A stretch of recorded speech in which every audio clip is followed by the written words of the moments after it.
Bienvenue dans ce nouvel espace. J'ai changé d'endroit pour avoir plus de place. Et ça fait à peu près 6 mois que j'avais pas fait de vidéo. Je reviens, j'ai préparé pas mal de vidéos, j'ai écrit les scripts et tout ça, donc ça va pas mal sortir là dans les prochains jours. Je suis assez content. J'espère que vous le serez aussi. Aujourd'hui, on va parler d'un sujet qui est considéré un petit peu comme la bête noire de la photo, un truc d'amateur. Je pense que tu l'as compris vu le titre de cette vidéo, c'est les JPEG. Pourquoi le JPEG peut améliorer ta photo ? Alors d'abord, laisse-moi te raconter une petite expérience. Tu marches dans la rue avec des écouteurs. Dans ces écouteurs-là, t'écoutes un podcast, donc quelqu'un qui raconte une histoire. Tu fais le trajet, t'arrives à destination et tu te rends compte qu'en fait, à cause du podcast, t'as pas du tout fait attention au trajet. Tu l'as vu, mais tu l'as pas vu. En fait, tu t'en rappelles pas. Moi, c'est un truc qui m'arrive souvent. J'ai déjà fait des road trips avec des podcasts sur la radio et j'ai roulé pendant 2 heures et en fait, je me rappelais peu du tout de ce que j'avais vu. T'es complètement absorbé par un de tes sens ici, l'ouïe, et tu oublies tout le reste. Je fais ce parallèle parce que quand je retouche mes photos, c'est exactement la même histoire. Je suis dedans, je suis complètement concentré, comme avec des œillères, je suis complètement concentré, je vois plus rien d'autre, et j'y passe, je sais pas, 20-30 minutes sur la photo, et j'arrive à la fin avec des retouches un petit peu exagérées. J'ai été très enthousiaste, on va dire, parce que j'ai complètement perdu la notion de réalité. J'étais complètement absorbé par mon taf et en fait j'arrive à un résultat qui est loin de la réalité. Je pense qu'on est tous d'accord pour dire que au début de notre voyage photographique, on a un petit peu fait n'importe quoi niveau colorimétrie. Moi le premier, j'ai fait, je sais pas si tu peux voir sur ce côté-là, le début de mon feed Instagram. J'ai fait n'importe quoi. J'ai mis des couleurs désaturées, saturées, teintes vertes, rouges. Oh, c'est n'importe quoi. Et je pense qu'on est un petit peu tous passés par là.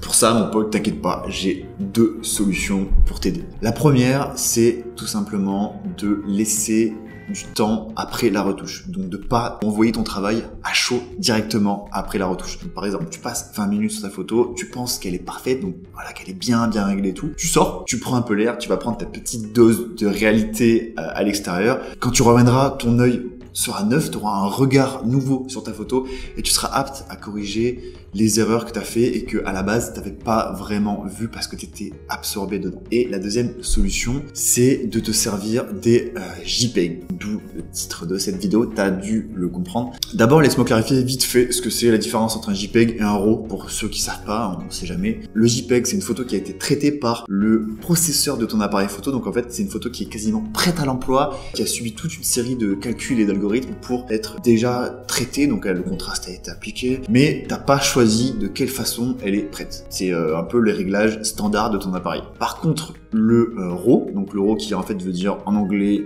brut ou cru, c'est une photo qui est beaucoup plus lourde, donc c'est une photo qui contient toutes les informations nécessaires pour être changée en post-production. Donc en fait elle est 4 fois plus grosse quasiment et tu peux tout changer. La balance des blancs, la couleur, l'exposition, tout est changeable. On en revient à nos moutons. Comment faire pour pas t'éloigner de la réalité? C'est de te servir de ce JPEG. Tu as plusieurs solutions. Déjà, il faut que tu shootes en RAW plus JPEG pour avoir la même photo en JPEG et en RAW. Tu peux l'imprimer tout simplement, donc pour l'avoir à côté de ton ordinateur. Tu peux le mettre sur ton téléphone pour avoir un deuxième écran pendant que tu retouches. Mais pour moi, ce que je trouve le plus pratique, c'est d'utiliser Lightroom parce qu'il y a déjà un module où tu peux mettre une photo en référence dessus. Je te montre. Donc une fois sur Lightroom, vous êtes sur le module bibliothèque avec vos photos. Donc en théorie, vous avez importé dans le même dossier vos RAW et vos JPEG. Donc là, c'est des photos qui sont issues d'un shoot avec Evian et justement, j'avais tout shooté en RAW plus JPEG justement au cas où. Donc on clique sur la touche D, ensuite on fait T pour faire apparaître la petite barre en bas. Vous faites RA pour activer la vue de référence. Vous prenez votre JPEG, vous glissez à gauche. Ensuite, vous cliquez sur le RAW en question et voilà, vous êtes prêt à travailler avec le JPEG en référence à gauche. J'utilise souvent cette méthode-là quand je fais du portrait parce que ça permet d'être sûr de préserver les teintes de la peau et c'est un domaine où en fait la couleur est vraiment ultra importante. On déconne pas avec la peau des modèles. Donc voilà, c'est surtout quand je fais des portraits ou de temps en temps des shoots pour des clients. Et ensuite, le dernier petit point de cette vidéo, c'est que si tu commences la vidéo, il faut vraiment que tu essayes cette technique. Essaye, si ça te gonfle, tant pis, mais essaye et je pense, j'en suis quasiment sûr, ça te fera gagner énormément de temps sur ton développement. Moi, j'aurais aimé faire pareil, ça m'aurait évité des années de dispersion colorimétrique en essayant de chercher mon style.